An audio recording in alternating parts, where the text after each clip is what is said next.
બહારનો આચાર અને બહારની ઘટનાઓ આપણે જે જોતા હોઈએ ને એના આધારે આપણને બહુ જ ચોક્કસ નિર્ણય થઈ શકે કે આ માણસ કેવો છે.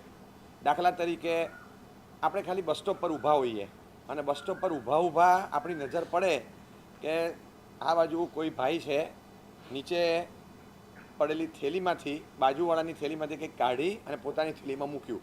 આટલું ખાલી જોયું, એક જ મિનિટ લાગે આ દ્રશ્ય જોઈને આપણા મગજમાં છાપ પડે, માણસ સારો નથી, માણસની દાનત સારી નથી.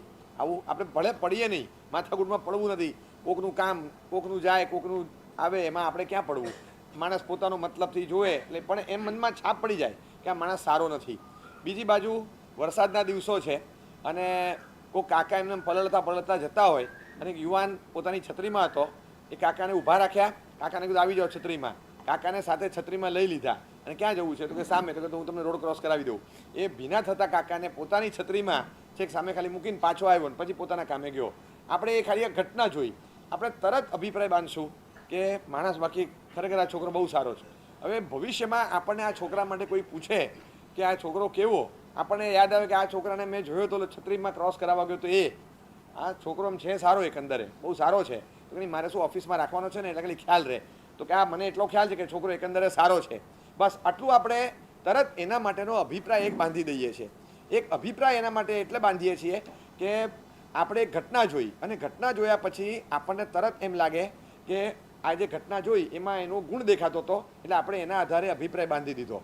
એવી જ રીતે કોઈ ઘટનામાં એ ચોરી કરતો દેખાયો તો તરત આપણને ખ્યાલ આવી જાય કે આ માણસ ખોટો. વ્યવહારથી કોઈ પણ માણસને ખબર પડે. હું તમને છે ને કેટલાક દાખલા આપું. એક નાનો બાળક છે, નાના બાળકને વેકેશનમાં પપ્પા મમ્મી મૂકી જાઓ, મારા સાહેબ પાસે જા, જ્યાં બપોરે એક સામાયિક કરી આવો, ત્યાં ઉપાસ જઈને બે સામાયિક કરી આવો.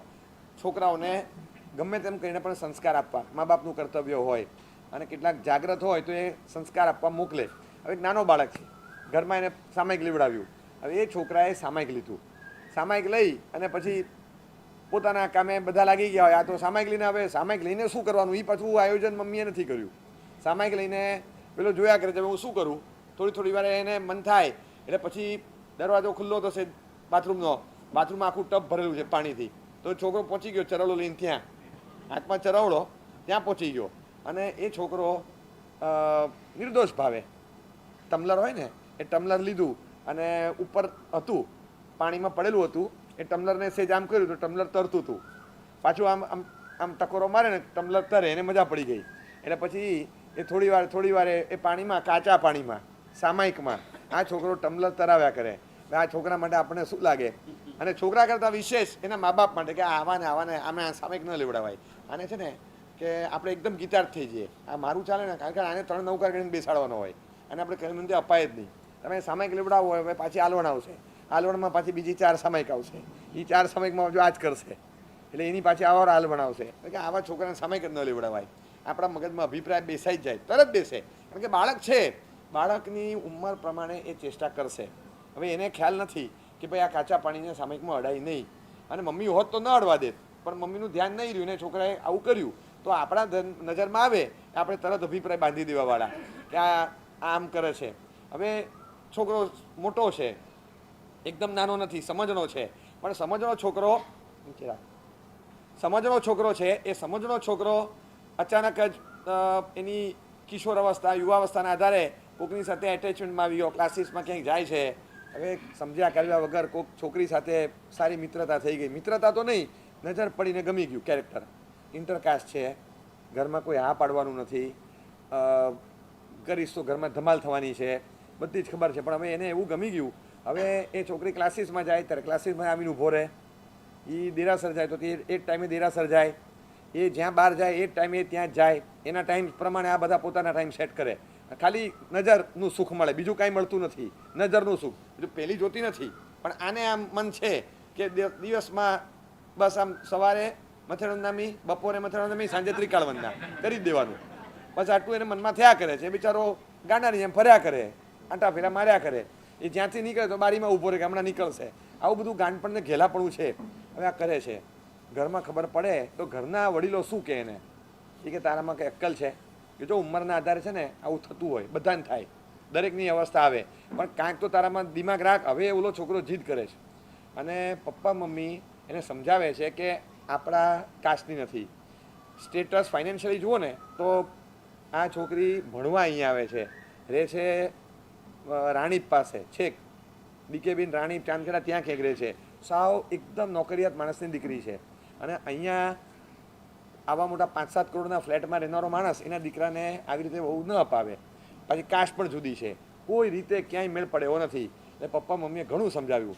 આ છોકરો બિલકુલ માનવા તૈયાર નથી, બિલકુલ માનવા તૈયાર નથી. પછી તો ત્યાં વાતે થઈ ગઈ, અને ફેમિલીવાળા એક્સેપ્ટ કરવા તૈયાર થઈ ગયા. છોકરીને આ છોકરો ગમવા માંડ્યો, બધી વાત આગળ ચાલી. અને અલ્ટિમેટલી એક દિવસ આ પપ્પા મમ્મીને છોડીને હું છોકરી પાસે જઈશ, પણ અમે અલગ રહેશું, તમારી સાથે એની તો કંઈ નહીં. પણ એ નીકળી ગયો. હવે આ છોકરાની આપણને આખી કથા ખબર હોય, આપણા પાડોશમાં હોય, આપણા મનમાં એક અભિપ્રાય બંધાય કે છોકરો બિલકુલ સમજવો નહીં. એ કે થોડીક તો મેચ્યોરિટી જોઈએ, કે પોતાના ભવિષ્ય માટે, પોતાના સારા માટે શું છે એટલું વિચાર નથી કરી શકતો, અનુભવીનું સાંભળતો નથી. તરત આપણા મનમાં એના માટેનો અભિપ્રાય આવી જ જાય, બંધાઈ જ જાય.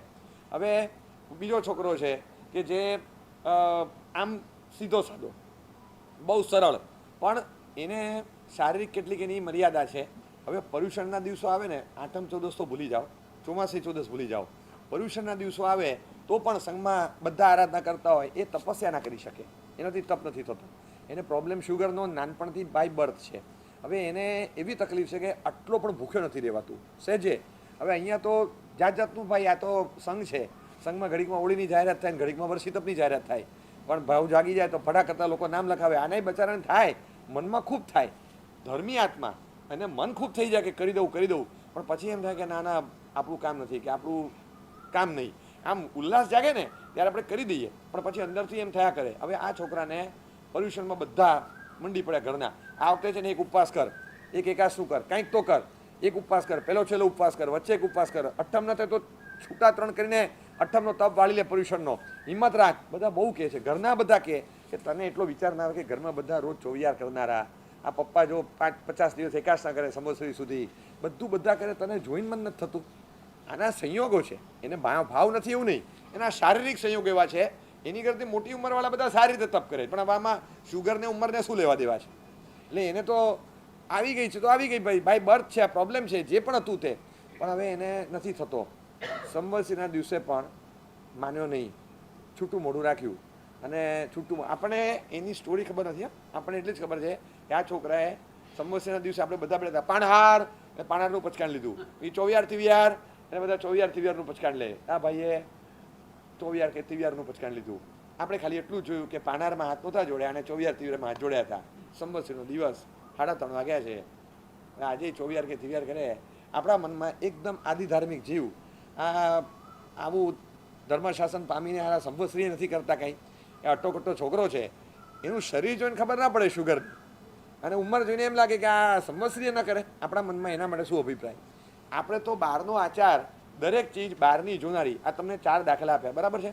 હું તમને કહું, આ 4 દાખલા છે ને એવા છે, આપણા મનમાં જે અભિપ્રાય આવે એ. અને આ 4 જણા, જે પેલો ટમ્લર તરાવે છે, જે પેલું આંબલીથી ભાગી ગયો મા બાપને છોડીને, છોકરીની સાથે લગ્ન કરીને જુદો રહેવા જતો રહ્યો, આ સંવત્સરીના દિવસે પણ છૂટું મોડું ખાનારો, આ 4 છોકરાઓની જે મેં કથા કીધી ને, આ બધા છોકરાઓને અડધા દિવસની અંદર કેવળ જ્ઞાન થાય છે. તો તમને બેસે મગજમાં? બેસે? કારણ અડધા દિવસમાં આવું કરનારને કેવળ જ્ઞાન થાય? તો આટલી વિરાટને આટલું આ કરે તો એનું કારણ છે કે આજે પાણીની અંદર ટમ્લર તારાવતો હતો ને, એ છોકરાનું નામ છે અહિમુત્તા મુનિ. એ અહિમુત્તા મુનિ છે કે એને ખબર નથી, એમણે ચારિત્ર લીધું છે. અને ચારિત્ર લીધા પછી એ પોતાની રીતે રમતમાં બાળ ચેષ્ટા કરે છે, અને નાની પાતળી તરતી મૂકે છે પાણીમાં, અને પાણીમાં તરતું હોય એટલે જોઈને મજા આવે છે, એટલે એકદમ ખુશ થઈ ગયા. તરતી પાતળી તરે, મારી હોડી તરે, મારી હોડી તરે. નાનપણની એક બાળ ચેષ્ટા છે, અને એ રમતા રહ્યા. ખબર પડી તરત, હે આવું કરાય, આવું કરાતું હશે, ચાલ ભગવાન પાસે, ચાલ પ્રાયશ્ચિત લે. એટલે પછી મમ્મી જેમ લઈ આવે મહારાજ પાસે, પ્રાયશ્ચિતમાં એને બીજું અપાવે, એમ લઈ ગયા અને કીધું કે કેટલી વિરાધના થાય, અપકાઈના ટીપામાં જીવ છે, આપણે વિરાધના કરી આવી, અને આવું ન કરાય. ભગવાન પાસે જઈ હિરિયાવઈ કરવાની હતી. હિરિયાવઈ કરતાં એને તો કેવળ જ્ઞાન થઈ ગયું. આ છોકરા હજી હમણાં તો ટબમાં તમલર તરાવ્યું હતું, એને કેવળ જ્ઞાન કેવી રીતે થઈ ગયું? હવે આપણને આશ્ચર્ય લાગે. અહીંયા રહેનારો 5 કરોડના ફ્લેટમાં રહેનારો છોકરો, એનું નામ હતું ઇલાચી કુમાર. હવે એ ઇન્ટરકાસ્ટ છોકરીને જોઈને ભાગી ગયો, બરાબર, મા બાપની નાની ઉપરવટ ભાગી ગયો. અને એને મેળવવા માટે કે તારે અમારામાં રહેવું પડશે, તારે અમારી સાથે રહેવાનું, અને અમારા ધંધામાં તારે સેટ થવાનું. આ બધી કન્ડિશન હવે આમાં બે જણનું સ્ટેટસ જુઓ તો કન્ડિશન કોણ મૂકે? મને કહો, કન્ડિશન કોણ મૂકે? પણ ગરજ હોય ને ત્યાં માણસ ગધેડાને બાપ કેવા તૈયાર થાય. આ ગરજુ હતો, ગમે તે થાય તમે કયો એ કરવા તૈયાર. આ તારા વાઘા કાઢી નાખ, બધા બલૈયા પહેરવાના, બોલા અમારી જેવા કપડાં ગાભા પહેરવાના, માથે ફાળિયા બાંધવાના, આ ઊંચકીને ફરવાનું વણજારાની જેમ અમારી સાથે, અને અમારી સાથે સાથે તંબુમાં રહેવાનું, અને નાટક કરતા શીખ. અને રાજા રીઝી જાય અને મોટું ધન કુબેર આપણી પર રીઝન કોઈ આપે, પછી એવું કરી આપ, પછી મારી દીકરી આપું. એ માટે દોરડા પર ચડીને નાટક કરતા શીખ્યો. અને ત્યાં દોરડા પર ચડ્યો, એમાં પહેલે માળે કોઈ મહાત્મા વોરતા હતા, એ ત્યાં નજર પડી કે વોરાવનારી સ્ત્રી છે, રૂપના અંબાર જેવી છે, અને મહાત્માની નજર નીચી છે. વોરીને મહાત્મા નીકળી ગયા. એ કે આવી દશામાં મહાત્મા આવા નિર્વિકાર ભાવમાં રહે, મારી ઉંમરના છે, અને હું ક્યાં આમાં આવ્યો? હું શું જોઈને લપટાયો? અને આ જોઈને અંદરથી એને મનમાં ખળભળાટ થયો. દોરડા ઉપર નાટક કરતાં કરતાં એને કેવળ જ્ઞાન થયું. હજી હમણાં પપ્પા મમ્મીને છોડીને નીકળ્યો છે, આને કેવળ જ્ઞાન થઈ ગયું. આપણને તો આશ્ચર્ય લાગે. હવે સંવત્સરીના દિવસે છૂટા મોડે ખાનારા કુરગુડુ મુનિ હતા. એમણે સંવત્સરીએ પણ થપ થતો નથી. એમને ક્ષુધાવેદ્ય કરવાનો એવો ઉદય છે કે બિલકુલ ભૂખ્યા રહેવાતું નથી. અને એમણે સંવત્સરીએ પણ ઘડો ભરીને ભાત ખાવા પડે. ગળું એટલે ઘડો, અને કુર એટલે ભાત. કુર ગળું નામ પડી ગયું કે ઘડો ભરીને ભાત તો એને રોજ જોઈએ. એ પેલા પેટમાં શાંતિ ન થાય. અને એ દિવસે ખાતા હતા. સાથેના મહાત્માઓને એમ થઈ ગયું કે આ મહાત્મા સંવત્સરી દિવસે ખાવા બેઠા છે. કેટલો વિચાર ના આવે કે સાથેવાળાને માંસખમણ છે, એમના પ્રત્યે અરુચિ એમને થઈ. અને માંસખમણવાળા હતા, એમને આમના પ્રત્યે અરુચિ થઈ, અસદ વ્યવહાર કર્યો. એ ચારને ન થયું. આમને ભાત ખાતા ખાતા સંવત્સરીએ કેવળ જ્ઞાન થઈ ગયું. આ બધું કેમ થાય છે? આપણને આશ્ચર્ય લાગે.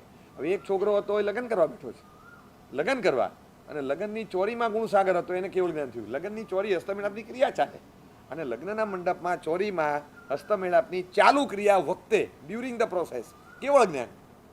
એ કેવળ જ્ઞાન ત્યાં થાય. દેરાસરમાં થાય, ઉપાશ્રયમાં થાય, ઔષધમાં થાય, સામાયિકમાં થાય, ઉપવાસમાં થાય, આંબેલમાં થાય, ઇરિયાવી કર્યા પછી બેઠા હો તો થાય, કે ઇરિયાવી વગર બેસો તો થાય, ધોતી કેસમાં હોય ત્યારે થાય, કે પેન્ટ શર્ટમાં હોય ત્યારે થાય. શું થાય? ખુરશી પર બેસો ત્યારે થાય, કે નીચે જાજમ પર પલાઠી મારીને કટાસા પર બેસો ત્યારે થાય? ક્યાં થાય બોલો? અને કોઈ મુદ્રા, કોઈ વસ્ત્ર કશા સાથે લેવા દેવા નથી. કેવળ જ્ઞાન ક્યાં થાય? સમોહસણમાં નથી થયું, લગ્નના મંડપમાં થઈ ગયું. સામાયિક કરતાં કરતાં નથી થયું, લગ્નની ક્રિયા કરતાં કરતાં થઈ ગયું. ઉપવાસવાળાને નથી થયું, માંસ ખમણવાળાને નથી થયું. અને સંવત્સરીના દિવસે ઘોડો ભરીને ભાત ખાતા ખાતા ડ્યુરિંગ પ્રોસેસ, ઇટિંગ પ્રોસેસ ચાલુ, અને ત્યારે થઈ ગયું. એટલે આપણને આશ્ચર્ય લાગે છે કે કેવળ જ્ઞાન થાય ક્યારે? અને કેવળ જ્ઞાનની પાળ અડધો કલાક પહેલાં માણસ શું કરતો હોય? તો કેવળ જ્ઞાનની પાળ અડધો કલાક પહેલાં માણસ સામાયિકમાં કાચા પાણીમાં ટમ્લર તરાવતો હોય. આવું આપણે બોલી ન શકીએ, પણ ઘટના એવી છે. નિયમ એવો નથી, પણ ઘટના એવી બની કે આવું પણ બને છે. તો આ બધા જીવો છે ને, એની પોતાની વિકસેલી પાત્રતાના આધારે કેવળ જ્ઞાન પામ્યા છે. હવે પ્રશ્ન એ થાય કે આ પાત્રતાનો વિકાસ કઈ રીતે થાય? આપણે કેળવીશ. આટલું ઇઝીલી મળતું હોય ને તો આ કેળવવા જેવું છે. તમે 4, 5, 15 દાણા નાખ્યા અને પાક ઉગે છે, કારણ કે ધરતીની ફળદ્રુપતા છે. એવી રીતે આપણામાં એવી વિકસેલી પાત્રતાઓ હોય તો આપણામાં જે નાખવામાં આવે ને બહુ ઘણું મલ્ટીપ્લાય થઈને અંદરથી ઉગે. તો શું કરવાનું? એક જ ચીજ કરવાની છે, સ્વદોષ દર્શન. અહંકારનું વિસર્જન ન થાય ને ત્યાં સુધી ક્યારેય પાત્રતાનો વિકાસ ન થાય. અહંકારનું વિસર્જન જોઈએ. વાળી ચોળીને સાફ ટીંબો વાળી દેવો પડે અહંકારનો. એ મણમણનો અહંકાર અંદર પડેલો હોય ત્યાં સુધી કોઈ દિવસ પાત્રતા ન વિકસે. પાત્રતાના વિકાસ માટે સિંગલ પોઈન્ટ ફોર્મ્યુલા છે અહંકારનું વિસર્જન. ટેકનિકલ, આ તમને પ્રેક્ટિકલ ભાષામાં કહું છું. ટેકનિકલ લેંગ્વેજમાં જોવું હોય ને તો આને કહેવાય કે તથા ભવ્યત્વ અંદરથી વિકસે, પરિપાક થાય. એટલે જીવને જેટલા નિમિત્તો મળે ને એ નિમિત્તો જલ્દી અસર કરે. ત્યાં સુધી એ નિમિત્તોની અસર ન હોય, પણ એ ભવ્યત્વ પાકે પછી એને અસર થાય. બસ બીજું એટલું જ નહીં, બીજું કંઈ કરવાનું નહીં. એ પાકે કઈ રીતે? તો એના 3 ઉપાય બતાવ્યા છે કે તમે અરિયંત વગેરે 4 શરણ સ્વીકારો, પોતાના દુષ્કૃતો, પોતાના કર્મો, ખોટા કામો કર્યા હોય એની આલોચના લઈ, પ્રાયશ્ચિત લઈ, એની દુષ્કૃતિ ગ્રહા કરો, નિંદા કરો, અને આલોચના લઈને શુદ્ધ થાવ. અને ત્રીજા, દુનિયાના સારા કામો જે લોકો કરતા હોય એ બધાના સુકૃતની અનુમોદના કરો. ટેકનિકલ લેંગ્વેજમાં પંચસૂત્ર કાર્ય આ 3 ઉપાય બતાવ્યા. 4 શરણનો સ્વીકાર, 14 શરણ ગમનમ, દુક્કડ ગરિયા, સુકડાના સેવણમ. બસ આનાથી શું થાય? તો કે આનાથી તથા ભવ્યત્વનો પરિપાક થાય. હવે આ ટેકનિકલ લેંગ્વેજ છે. પ્રેક્ટિકલી એમ કહેવાય કે આપણી અંદરની યોગ્યતા વિકસે એ માટે શું કરવાનું? અહંકારનું વિસર્જન. અહંકારનું વિસર્જન થાય ને પછી જ માણસ શક્તિશાળીની શરણાગતિ સ્વીકારે. પોતાને શક્તિશાળી માનતો હોય એ ક્યાંથી સ્વીકારે? હું આનું શરણે લઉં, હું આનું શરણું લઉં, કે મારે લેવાની શું જરૂર, શેના માટે લઉં, પણ શેના માટે લઉં? આપણે ખાલી એમ ચાલતા હોઈએ ને, સમજો કે અઠ્ઠમ કર્યો હોય અને અઠ્ઠમમાં પાછી શાતા સારી છે ને હોય એની કરતાં સારી દેખાડવાની, આપણે આમ મને તો લાગે જ નહીં, મને તો જરાય નથી લાગતું. આ મનમાં એમ હોય, બે જાતના લોકો હોય, કેટલાકને હોય એની કરતાં ઢીલા દેખાવાનું મન થાય અને હોય એની કરતાં સારા દેખાવાનું મન થાય, કેટલાકને એવું હોય. એટલે તમે ગાડીમાંથી ઉતરીને ખાલી અંદર લાવો ને, હાથ પકડો ને, રહેવા દે, મને ચાલતા આવડે છે, હું પડી નહીં જવું. હાથ પકડે તો એમ થાય કે હું કે 85નો થઈ ગયો છું, એ ન ફાવે, એ મિજાજ હોય. એટલે એમને ફાવે નહીં. મારા પિતાજી મહારાજને અમે મસ્કરી કરવી હોય ને કોક વાર મજા ખાલી એમ, એટલે કોઈ કાકા આવે ને વંદન કરવા, પછી ખુરશીમાં સામાયિક કરે, બાજુમાં લાકડી મૂકી હોય, એ લાકડી લઈને એમની બાજુ મૂકી દઈએ, એટલે કે તું ત્યાં મૂકી આવ, લાકડી ત્યાં મૂકી આવ. પેલા જિંદગીમાં લાકડી પકડી નથી, પણ એમની બાજુમાં લાકડી મૂકે ને તોય ન ગમે, કે તું ત્યાં મૂકી આવ લાકડી, એટલે અહીંયા ભલે રે તું ત્યાં મૂકી દે લાકડી. 2 વાર લાકડી ન મૂકે તો ખુરશી લઈને બીજે જતા રહે, એ ના બેસે. એમને થાય કે લાકડી તો લાવીશ જ નહીં, કે મારી બાજુમાં, કે મારે ભગવાનને કીધું છે મને લાકડી ક્યારે નહીં આપતો, કે લાકડી પકડવી નથી મારે, બસ. એટલે પછી ઘણીવાર અમે કહીએ હાથ પકડીને ચાલવાનું હોય ને, મને કે આ લાકડી નથી, મને કે ના અને લાકડી ન કહેવાય, અને લાડકો દીકરો કહેવાય, કે દીકરાનો હાથ પકડીને ચલાય, લાકડી તો નહીં પકડવું કેવું દિવસ. એટલે મિજાજ હતો કે ના લાકડી નહીં પકડવાની. ભગવાને વળી સાંભળ્યું કે લાકડી પકડવી ન પડી છેક સુધી, ચાલતા ચાલતા હોય, પણ મિજાજ હોય ને, તમે કહો લાકડી તો ન ગમે. માણસ હંમેશા પોતાની ઉંમર હોય અને હાથ પકડો ને તો પણ એને થાય કે ના મારો હાથ નહીં પકડો, મને 40, મને 40. તમે એને સલાહ આપ્યા કરો તો પણ એને ન ગમે. એટલે શીખવાડવું એને પડે કે જેને આવડતું ન હોય, પણ જેને આવડતું ન હોય છતાં આફરો હોય એને તમે શીખવાડીએ ન શકો, એને કાંઈ ન કહી શકો. એટલે તમે કંઈ કહેવા જાઓ તો એને ગમે નહીં, એટલે સલાહ એ લે નહીં. અહંકારનું વિસર્જન હોય ને પછી માણસ કોકની સલાહ માને, કોકની શરણાગતિ સ્વીકારે. એટલે શરણનો સ્વીકાર ત્યારે થાય કે જ્યારે માણસ અહમથી નબળો પડે, અહમનું વિસર્જન થાય. પોતાનું ભૂલ પોતાને ક્યારે દેખાય? અહમ ન હોય ત્યારે. મારામાં અહમ હોય તો મને મારી ભૂલ ક્યારેય ન દેખાય. મેં કરીએ ભૂલ ક્યાં હતી, મારી પાસે બચાવ પક્ષ હાજર જ હોય, તો પોતાની ભૂલ જોઈ શકે, સ્વીકારી શકે, સમજી શકે, એને પછી દુષ્કૃત ગ્રહ આવે. પેલા સમજે તો ખરો કે દુષ્કૃત હતું, એને સુકૃત માનતો હોય તો એને ક્યાં દુષ્કૃત માને? એટલે અહંકારના વિસર્જન વગર પોતાના દુષ્કૃતોની ગ્રહ ન થાય. અને ગુણાનુરાગ, બીજાના સુકૃતો પ્રત્યે અનુમોદના, આ બધું ત્યારે આવે કે જ્યારે અહંકાર ન હોય. નહીં તો બીજાના ગુણોની વાત તમે લાવો ને તો કે આપણે કરીએ જ છીએ ને, એ પોતાનું સામે રજૂ કરે કે આપણે આમ કર્યું તો કે આપણે કર્યું જ તું ને, એ તો આપણે ગોઠવી આપ્યું એટલે કર્યું. છેલ્લે એને અનુમોદના એ ખુલીને ન કરી શકે. એટલે 3 ઉપાયમાં સરવાળે એક જ ફોર્મ્યુલા છે કે અહંકારનું વિસર્જન. અહંકારનું વિસર્જન થાય પછી જ શરણાગતિ, પછી દુષ્કૃત ગ્રહ, પછી જ સુકૃતની અનુમોદના થાય. અને એના વગર તથા ભવ્યત્વનો પરિપાક ટેકનિકલી, પ્રેક્ટિકલી યોગ્યતાનો વિકાસ થાય જ નહીં. યોગ્યતા વિકસે પછી આખું ફાસ્ટ ટ્રેક પર જાય, પછી બહુ ફાસ્ટ ચાલે. પછી જે સ્પીડ પકડાય ને મોક્ષ માર્ગે આગળ વધવાની, એ બહુ ગજબની હોય છે, પણ એ માટે અહંકારનું વિસર્જન કરવું પડે. આ બધા સ્વદોષ દર્શનવાળા તમે જુઓ, જે વ્યક્તિને કહીને થાકી ગયા, મમ્મી પપ્પા માનવા તૈયાર નહીં, આ છોકરી ન ચાલે, ઇન્ટરકાસ્ટ છે, આ છે, તે છે, બિલકુલ નહીં, અને એને પોતાના મમ્મી પપ્પાનો દોષ દેખાતો હતો કે તમે તમારામાંથી ઊંચા નથી આવતા, તમે તમારી ક્રેડિટ ને તમારું કુળ ને તમારી ગુડવિલ ને એ બધું વિચારો છો, મારી લાગણી કચડો છો, મારા પ્રેમની સામે જોવાની તમારામાં દ્રષ્ટિ નથી. આ મમ્મી પપ્પા ભૂલ કરે છે. મમ્મી પપ્પાની ભૂલ જેને દેખાતી હતી, મમ્મી પપ્પા કે તો પણ એમની જ ભૂલ દેખાતી હતી, એ સમજતો હતો. એને મહાત્માને જોયા અને હવે એને પોતાની ભૂલ દેખાવા માંડી.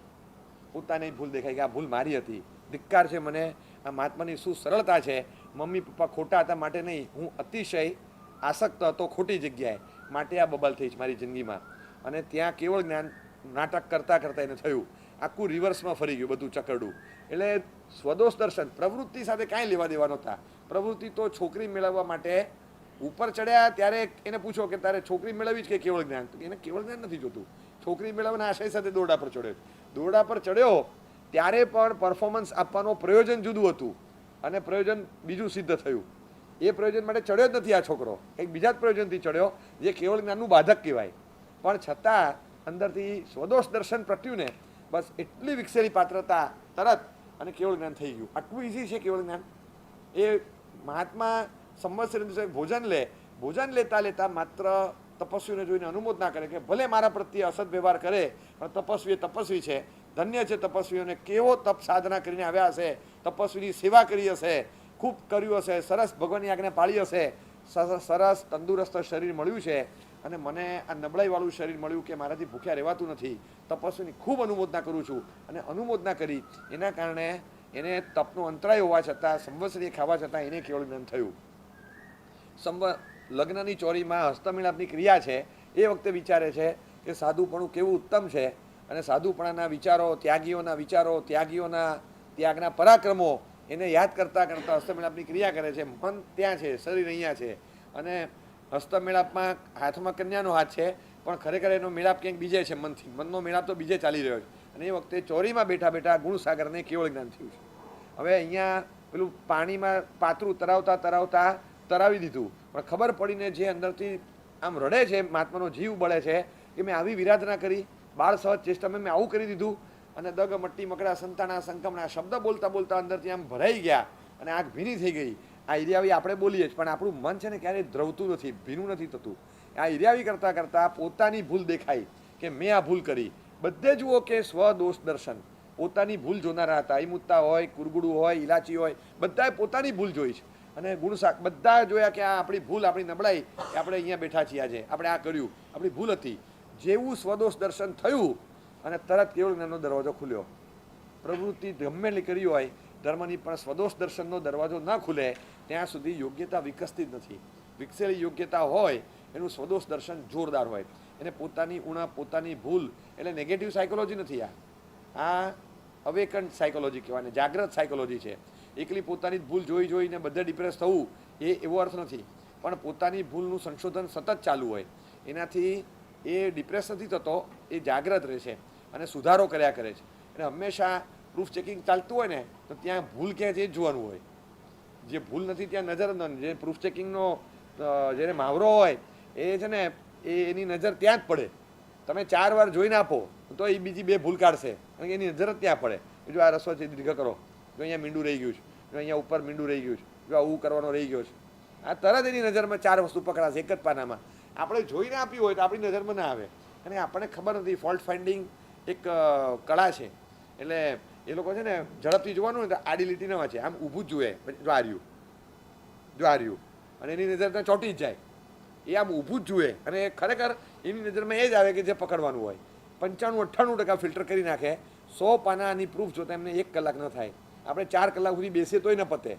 આમ ધ્યાનથી અક્ષર તથા ભવ્યત્વ પરિપાક, આમ અક્ષર વાંચવા પડે ત્યારે ચોકસાઈ રહે. આમ ઊભું ઉપલક વાંચે ને તોય પકડાઈ જાય, કારણ કે એમને પ્રયાસ કર્યો છે આટલા વખતથી પ્રૂફ ચેકિંગનો. આ સ્વદોષ દર્શન પ્રૂફ ચેકિંગ છે. આપણે બીજાની ચોપડીના પ્રૂફ જોયા કરીએ. આપણી ચોપડી ગમે તેવી છપાઈ જાય, પણ એમાં કેટલી ભૂલો રહી જાય. આપણો પોતાના ફોલ્ટ એ જોઈ લેવાના, અને આપણી ભૂલ હોય ને એ પકડી લેવાની, એને સ્વીકારવાની તત્પરતા. બસ આ જે હોય કેટલી ઉત્તમતા છે. તમે વિચાર કરો ખાલી કે ક્યાંક નોકરને ખખડાવીને કહી દીધું હોય, એટલે એવું કહી દીધું ને કે કાઢી મૂકીશ, આમ શબ્દ કડક કહી દીધા, 2 શબ્દ એવા બોલી ગયા.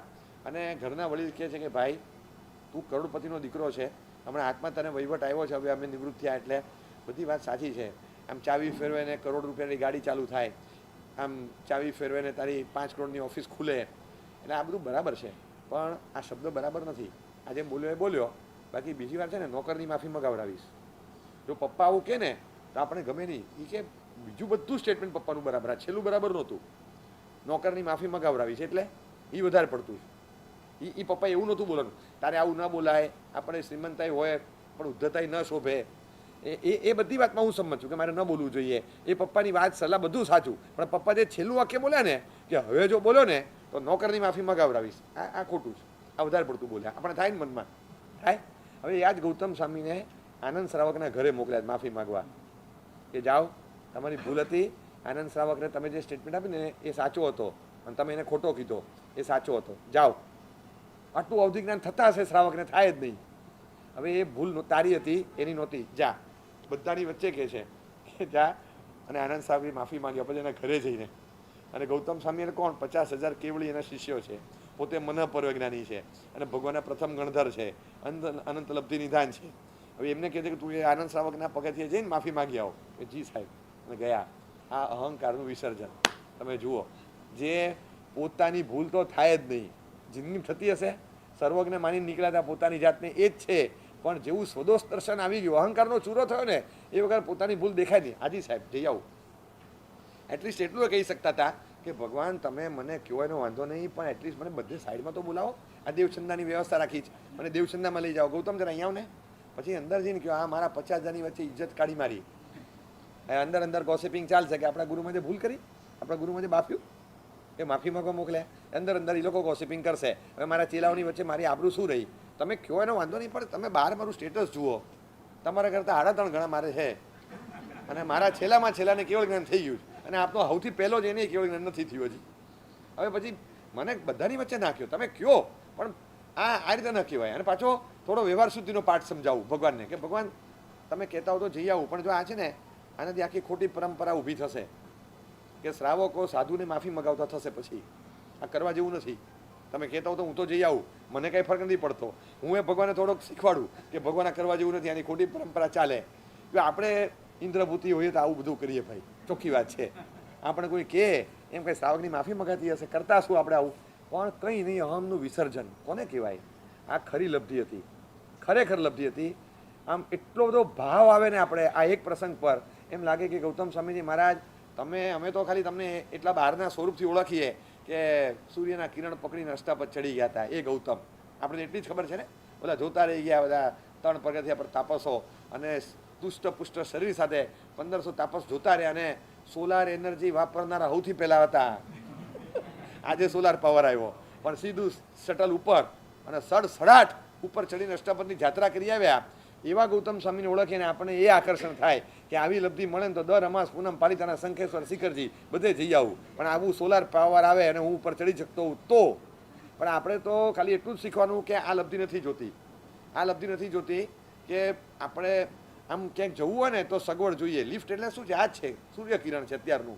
એ લિફ્ટ હોય તો 34માં મળે જઈ આવું, પણ લિફ્ટ ન હોય ને તો ચોથા મળે જવામાં પણ આપણે તકલીફ પડે. ભગવાન મને એ લબ્ધિ નથી જોતી, મને એ લબ્ધિ આપો. અને આકર્ષણ એ લબ્ધિનું છે કે તમને કીધું કે જા આનંદ શ્રાવકના ઘરે, અને ત્યાં 3 પગથિયા તમે જે ચડ્યા ને, it was more than Ashtapad.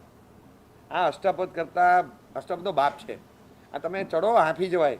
આ 3 દાદરામાં હાફ ચડી જાય આપણને કે હું આના ઘરે જઉં એમ, અને માફી માગી આવું. હોતા હશે મરી જવું તો ના જવું, મરી જવું તો ના જવું. એટલે શું કે મરવું સહેલું, આ અઘરું છે.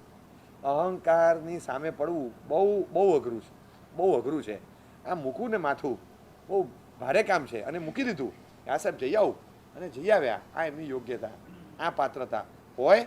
આપણી ભૂલ થાય જ નહીં ને, થાય જ નહીં. આ ભૂલ કોઈ દિવસ ન થાય ને. એવા 3 જ કેરેક્ટર છે કે મળદાની ભૂલ ક્યારેય ન થાય, કેવડીની ભૂલ ક્યારેય ન થાય, અને ગાંડાની ભૂલ ક્યારેય ન થાય. ક્યારેય ન થાય. આ 3 જણા ક્યારેય ભૂલ ન કરે, કોઈ દિવસ ન કરે. આપણે કેવડી નથી, આપણે મળદું નથી, તો આપણે કોણ છીએ? આ જે માણસ એમ કે મારી ભૂલ ક્યારેય થાય નહીં, તે કોણ કઈ કક્ષામાં જશે? કેવળ જ્ઞાની તો 100% નથી, અને મળદાની કક્ષામાં નથી, અને ચોથું કોઈ છે નહીં કે જે કહી શકે કે આપણી ભૂલ થાય. ત્યાં 3 જ જણા કહી શકે, ચોથું કોઈ કહી શકે એમ નથી. એવો ગૌતમ સ્વામીની ભૂલ થાય, મારી ન થાય. વાતમાં માલ છે. આપણે કેવી રીતે કહેવાય કે મારી ભૂલ નથી થતી? જેની ભૂલો થયેલી છે ને, આમ આટલા પરમ સંયમી મૃગાવતીજી, એમની ભૂલ થઈ. ચંદનબાળાને નીકળી ગયા ને ખ્યાલ નહીં રહ્યો સમાસમાંથી સમયસર નીકળવાનો. એમણે ભૂલનો સ્વીકાર કર્યો. અંતર્મુહૂર્તમાં કેવળ જ્ઞાન થયું છે. રાતના 8 વાગ્યા સુધી બહાર મકાનની બહાર હતા. એને કેવળ જ્ઞાન થાય? આ સાધુપણાની મર્યાદા છે. એટલે કેવળ જ્ઞાનની અડધો કલાક પહેલાં આવી ભૂલ થઈ શકે, પણ ભૂલનો સ્વીકાર કરે ને એને અડધો કલાકમાં કેવળ જ્ઞાન થાય. ભૂલનો સ્વીકાર ન કરે ને એને અડધો ડઝન ભાવ કરે તોય કેવળ જ્ઞાન ન થાય, ન જ થાય. ભૂલનો સ્વીકાર જોઈએ. એટલે એમણે કેવળ જ્ઞાન પહેલાં ભૂલ કરી હતી એમ ન કહેવાય. કેવળ જ્ઞાનની પૂર્વ અવસ્થામાં અડધો કલાક પહેલાં એમને ભૂલનો સ્વીકાર કર્યો હતો. કારણ કે વિતરાગતાની તળેટીમાં આવી ગયેલા હતા. જીવદળ કેવું હોય ત્યારે એકદમ તૈયાર થયેલું હોય. એટલે એ વખતે માણસની પરિણાતિ એવી હોય એ સ્વીકારી લે કે હા મારી ભૂલ હતી, થાય એમાં શું વાંધો છે. એટલે એમાં ભૂલનો અહમ એટલો હોય ને, ડ્રોઈંગ કરવાનું હોય ને, ખાલી એક ચિત્ર દોરીને આપવાનું હોય ને તો સીધું પેનથી દોરે. એટલે કોક ખાલી કે પેન્સિલ લેને ભાઈ, ખાલી કોકે સલાહ આપી કે પેન્સિલથી કરને. હવે પેન્સિલથી કરવાનું કીધું, હું આર્કિટેક્ટ છું, મારે ડ્રો કરવું છે, કાં તો મારે ખાલી આમ રફ કંઈક બનાવીને બતાડવાનું છે, અને પેન લીધી ને હાથમાં, કોકે તું પેન્સિલ લે, તું પેન્સિલ લે પહેલાં. હવે હું સમજી જાઉં છું કે પેન્સિલ લેવાનું કેમ કહે છે, મને ફાવે છે, મને સીધું દોરતા આવડશે, હવે તો નહીં જ લઉં, હવે પેન જ લઈશ. કેમ? એટલે તું એમ કહેવા માગે છે કે મારી ભૂલ થશે તો રફ કરવા કામ લાગે, મારી ભૂલ થાય જ નહીં. હું ખાલી હવે પેનથી જ લઉં ને એમાં મારો ખેલ કરતો હોય કે શું વાંધો આવે પણ પેન્સિલથી કરવામાં ક્યાં નાના થઈ ગયા, એટલે પેન્સિલથી દોર્યું. એમાં ભલભલા લોકો પેન્સિલ દોરે, એમાં ક્યાં ફરક પડ્યો, પણ પેન્સિલથી દોરવાનું નહીં, હવે હું પેનથી જ દોરીશ. એમાં શું ફરક પડે છે? એટલે આટલું કહી ન શકાય, આટલું કાંઈ ન કહી શકાય. મને હજી યાદ છે, હું છે ને મુંબઈમાં જ્યારે ગોચરી જતો, ગોવાલા ટેન્કમાં હું ગોચરી ગયો, બિલ્ડિંગ ઘર મને યાદ છે, મને હજી ઘર યાદ છે. એ ઘરે પછી ગયો નથી. ઘરમાં ગોચરી ગયો, 17-18 વર્ષની 20 વર્ષની દીકરી હશે, યુવાન વયની દીકરી. હજી ઘરે ગયા ને 4-5 જણા બધા ભેગા થયા, પધારો સાહેબ, પધારો સાહેબ, બહુ ભાવુક ઘર. અને ફટાક એક જણા ખાકેલા જાય, દીકરીએ તપેલું ઉપાડ્યું દૂધનું, મોટું તપેલું. સાહેબ લો દૂધ લ્યો. મેં તરપણી મૂકી અને પપ્પાએ તપેલું મૂકી દે, તપેલું મૂકી દે, ખાખરો લે.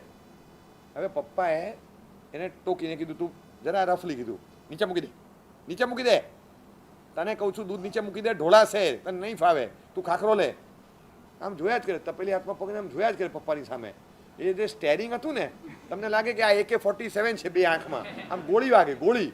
આમ જે રીતે જોવે ને,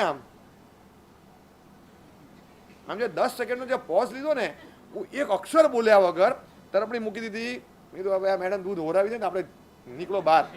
અને જે ગુસ્સો હતો એનો, કે તમે એટલે આમ મિજાજ, પપ્પા 2 વાર આવો ગુસ્સેથી જોવે છે ને, તો તને કહું એમ કર, પેલા આ ખાખરો લે, સમજશે જ નહીં. અને છેલ્લે પછી એને દૂધ હોરાવ્યું. હું તો બોલી ન શકું કાંઈ, એટલે પપ્પા કહે છે તો લઈ લો ને ભાઈ, મારે તો કાંઈ બોલાય નહીં. એટલે પછી મેં દૂધ હોરાવ્યું, અને ખરેખર જે આમ અંદરથી પેલું ગુસ્સો હતો એના કારણે દૂધની તપેલી હલી જરા, હાથ સ્થિર નહોતા. અને હોરાવતી વખતે આમ હોરાવાનું જરા છે ને આમ એકદમ ધડામ કરતું નાખ્યું. એને એ નહીં ખબર કે તરપણીનું મોઢું નાનું હોય તો નાની પતલી ધાર કરીએ તો અંદર જાય. આ બધું અનુભવે આવડતું હોય, અનુભવ ન હોય તો ન ફાવે. એટલે સીધું દૂધ અડધું બહાર ઢોળાયું અને લે લે લે આ જો. અને પપ્પા ઉકળ્યા. હવે ફોલ્ટમાં આવી ગઈ.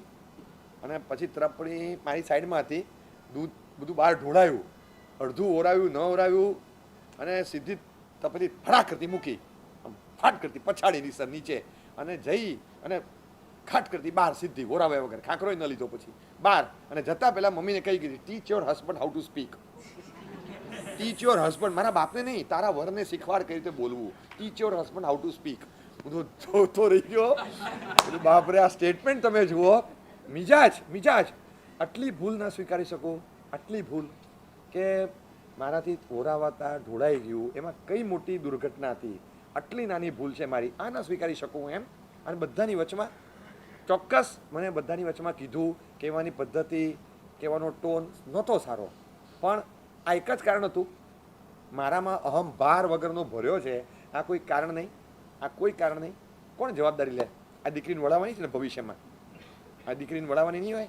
મા બાપ બધા એમ જ સમજતા હોય, બસ આ એકવાર આપણે વળાવી દઈએ ને આપણી જવાબદારી છૂટી. હવે તમે છૂટા, ઓલો બંધાઈ ગયો, ભરાઈ ગયો. અને તમે કેવું મોકલ્યું છે, તમે કંપની છો, કંપની ચલાવો છો, તો પ્રોડક્ટ એવો મોકલો કે ત્યાં જઈને બીજો પ્રોબ્લેમ ક્રિએટ ના કરે. તો કોઈ જગ્યાએ એવું મોકલાય, તમે ફાયર ક્રિએટર મોકલાય કે ફાયર ડિસ્ટિંગ્વિશર મોકલાય, શું મોકલાય આપણે? આગ બંધ કરે ઓલવે એવું મોકલવાનું કે લગાડે? મોકલીને છૂટા થઈ ગયા. હવે ત્યાં કોને કહેવા જાય? ત્યાં કંઈ થાય આવું તો કોને કહેવા જશે ઓલો? એટલે હું વિચારતો હતો બધા ભાષા કઈ, આવું પિતા માટે આવું બોલાય. અને પછી હું તો બહારની વ્યક્તિ ગણાવું, બહારની વ્યક્તિ કોઈ આવી છે એની હાજરીમાં બોલે છે, એટલે વ્યવહાર ભાષા કઈ છે? આ સોફિસ્ટિકેશન, આ આપણું એજ્યુકેશન, આ ભણેલી ગણેલા કહેવાય. આપણે એટલું જ ભણ્યા કે અંગ્રેજીમાં ફાડ કરતા આવડે એટલે પપ્પાને આવું કહી શકાય. પણ આ સભ્યતાઓ ગઈ, અહમ ઊભો છે. એક નાની ભૂલ નથી સુધારી શકતા, સ્વીકારી નથી શકતા, પોતાની ભૂલ જોઈ નથી શકતા કે ભાઈ મને અનુભવ નથી, ખાલી આટલું કીધું હોય કે હા આ બરાબર, ઓકે ચલો હું આ લઉં છું, આટલું ખાલી આપણે કરીએ, એમાં ક્યાં નાના થઈ ગયા. પણ આપણી વ્યવહારિકમાં પણ છે ને ભૂલ સ્વીકારતા આપણને આવડતું નથી. એ ભૂલ ના સ્વીકારી શકે, ન ફાવે. હું બોરીવલીમાં હતો,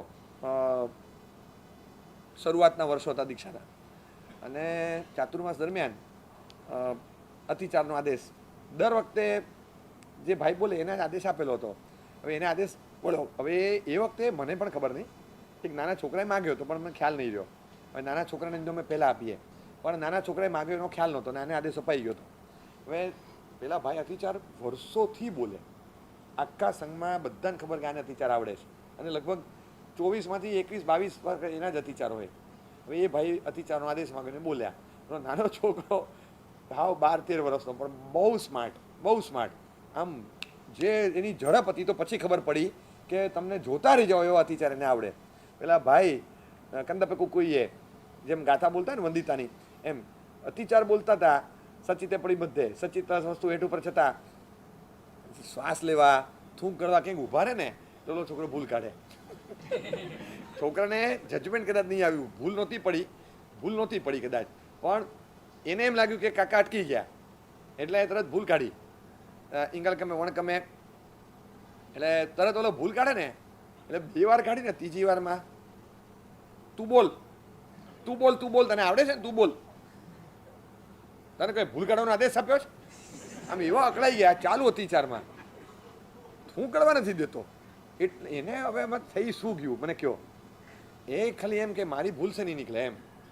બીજા જેટલો કે બધાને તો એમ લાગે ને મારી ભૂલ પડી, બધાને તો એવું લાગે કોઈને ખબર છે કે આ ઉતાવળ કરે છે, હું એટલું શું કરતો હતો, મારી ભૂલ નહોતી પડતી. અરે ભાઈ, પ્રતિક્રમણ પછી 3 મિનિટનો ક્લેરિફિકેશનનો ભવ્ય પ્રોગ્રામ રાખશું ચલો, કે ભાઈ આમની એકે ભૂલ નહોતી પડી, અમે એમને ક્લીન ચીટ આપીએ છીએ કે એમના અતિચાર એકદમ પાકા છે, એમના નામની જેવા પાકા છે, પણ આ ભાઈની ભૂલ નહોતી પડી. આ છોકરો ભૂલ કાઢતો તો એની ઉતાવળ હતી, આપણે ખુલાસો કરી દઈએ. પણ અત્યારે બબાલ હું હેતુ ભૂલી ગયો કે શું કરવા આવ્યો છું, કયા કારણથી હું અતિચાર બોલું છું.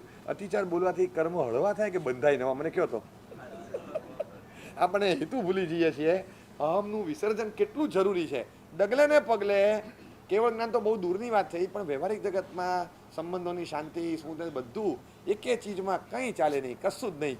નાની ચીજ એમાં અહમ તો ફાટે. હવે ક્યાં પોતાની ભૂલ છે? બેન જઈ આવ્યા, 2-3 જોડી કપડાં લઈ આવ્યા, પાછા જઈ આવ્યા, 2-4 જોડી કપડાં લઈ આવ્યા, પાછું જઈ આવ્યા, લઈ આવ્યા. મિસ્ટરે કીધું કે હવે આ ખોટા ખર્ચા બંધ કરને ભાઈ, કેટલા લાવવાના, પણ શાંતિ રાખ. 2-3 વાર કીધું અને પછી બેનનું મગજ ગયું, તું શાંતિ રાખે એટલે મગજ છે ને બગાડ નહીં, હું કરું છું ને ખર્ચા, તારામાંથી માગ્યા તરત પણ કે એવા ખોટા ખર્ચાની જરૂર નહીં, મારામાંથી તારામાંથી એમ નહીં, તારી કરતાં વધારે કમાવજો, હોશિયાર નહીં મારે. હવે આ શબ્દ નડી ગયો, તારી કરતાં વધારે કમાવજો એમ. હવે આ મેં લીગો છે સામે, એ છંછેડાયો તારી, અને છે હકીકત. આનો પગાર લાખ છે, આનો 1.5 લાખ છે. આ 25,000ના ડિફરન્સમાં ભાઈ તમે 3 દિવસ તો 3 દિવસ મોટા એટલે મોટા ઉંમરમાં, પછી 3 દી મોટા ન કહેવાય, હરખા જ કહેવાય, એવું તો ચર્ચા ન કરાય. 1 મિનિટ પણ મોટા હોય તો મોટા જ ગણાય. એટલે આમાં તો સાબિત થઈ ગયું કે આ પગાર તો વધારે છે. એટલે આ ભાઈનો પિત્તો ગયો. હવે તું છે ને હોશિયાર નહીં માર, બંધ કરાવી દઈશ જોબ તારી, પૈસાની ગરમી નહીં મારવાની મારી સામે. જોબ બંધ કરાવી દઈશ એટલે તું હા પાડે તો જ મારે જવાનું. તો કે હા, તો કે એમ અમે તારા પગની જૂતી છીએ. હવે ઓલો ડ્રેસ લેવો કે નહીં તો બાજુ પર જ રહી ગયું. હવે એમાં જે આખો પ્રકરણ બીજા પારા પર ચડી જાય અને પછી હવે આને જોબ કરવા દેવો કે ન કરવા દેવો, હવે સાબિત કરશું કે કોના કેવાથી જોબ થાય છે. એ એક ધારે તો થાય કે હું ધારું તો થાય. હવે આ કયા ખેલ રમાય બોલો.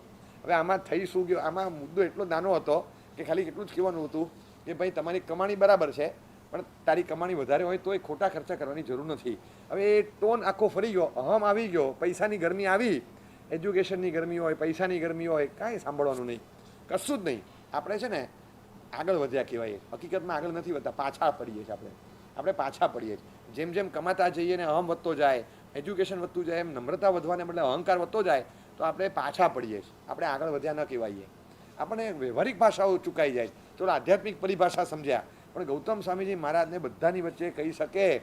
હું તો કહું છું આ પાત્રતા તો કાયમ રાખવી કે 4 માણસની વચ્ચે પણ મને કોઈક કહે ને તો એ કહી શકે, હું એ સાંભળી શકું. સાચું ખોટું પછીની વાત, પણ મને કોઈ કહી શકે ને એટલી પાત્રતા તો ટકાવી જ રાખવાની. એટલીસ્ટ વડીલ કહી શકે, કોક તો કહી શકે મને. અને કદાચ 4 માણસની વચ્ચે પણ કહે ને તો એ દિવસે આનંદ થવો જોઈએ.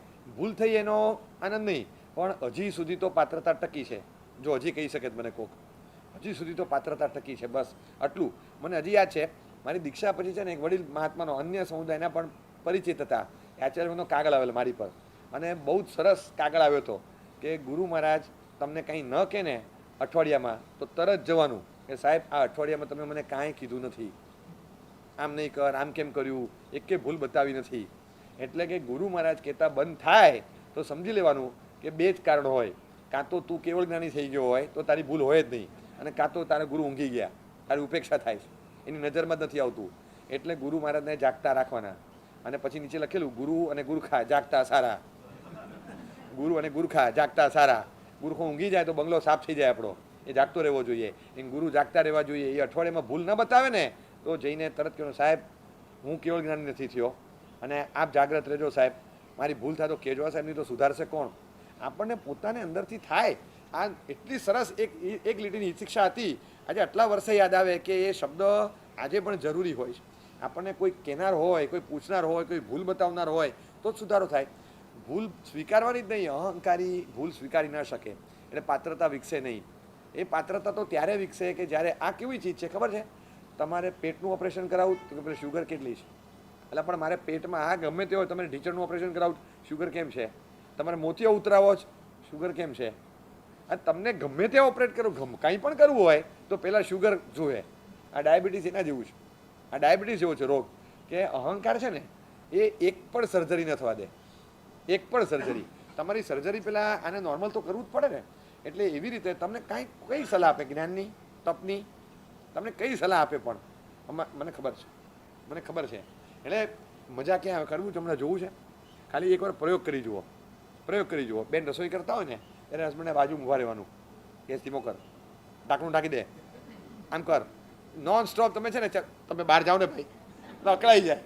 તમે ખાલી રસોઈ કરતો ને બાજુ ઊભા રહો ખાલી, અને તમે ખાલી 4 વાક્ય બોલો. આમ કર, આ ઢાંકી દે, આનું આમ કર, ધીમો કર, ફાસ્ટ કર. તમે ચૂપ રહેશો ભાઈ, હવે હું આટલા વર્ષથી કરું છું, અકળાઈ જાય. બરાબર છે? તમારે કરવું છે એકવાર? બાજુમાં બેસવાનું, ડ્રાઇવિંગ કરતા હોય ને ત્યારે ફોન વગાડો, હાથ આપો, આમ તાબે લ્યો. તમે નોન સ્ટોપ એને સૂચના આપ્યા કરો, જુઓ શું થાય છે. ભૂલ હોય કે ન હોય, પણ તમે આમ બોલ કર્યા કરો, માથે ચડી ગયું લાગે ભાઈ બંધ થાવે.